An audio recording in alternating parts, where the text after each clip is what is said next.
యొక్క వ్యక్తి మనము మళ్ళీ ఒక పని మీద బయటకు వెళ్ళామంటే మళ్ళీ ఇంటికి సేఫ్గా చేరుకునే విధంగా వాహనాన్ని డ్రైవింగ్ చేసుకోవాలి. ఆ వాహనం కండిషన్లో ఉండాలి.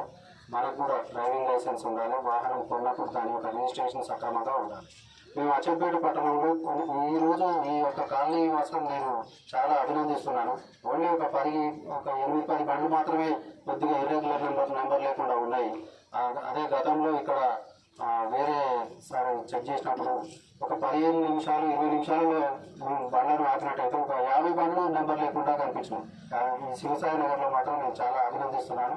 చాలా వరకు బండ్లకు అన్ని నెంబర్ అంతా డాక్యుమెంట్స్ కూడా కరెక్ట్ ఉన్నట్టుగా మాకు అర్థమవుతున్నది.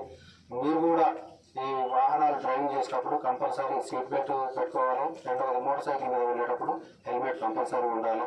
కొద్దిగా రోడ్డు ప్రమాదాలు మనం చూసినట్లయితే నిన్న మన అచ్చంపేట పట్టణానికి చెందిన ఈ చైతన్య స్కూల్ ప్రిన్సిపల్ వాళ్ళ మిస్సెస్ యొక్క పరిస్థితి చూడండి.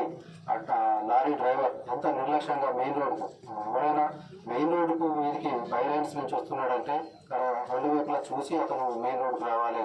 ఈ మెయిన్ రోడ్ నుంచి వేగంగా పోతున్న కారును ఢీకొట్టినందుకు నిన్న ముగ్గురు అందులో గాయపడి మనం యొక్క కారును చూసినట్లయితే వాళ్ళు బతకడం కష్టం అనే విధంగా అంత నిర్లక్ష్యంగా వాడు లారీ డ్రైవర్ దాన్ని డ్రైవ్ చేయడం జరిగింది. సో ఈ రోడ్డు ప్రమాదాలు అనేది చాలా తీవ్రంగా ఉంటాయి. మనకు ఆర్థికంగా నష్టం ఉంటుంది. కొద్దిగా డ్రైవింగ్ చేసేటప్పుడు రోడ్డు మీదకి వెళ్ళినప్పుడు మరి కొద్ది జాగ్రత్తలు తీసుకొని మనము మన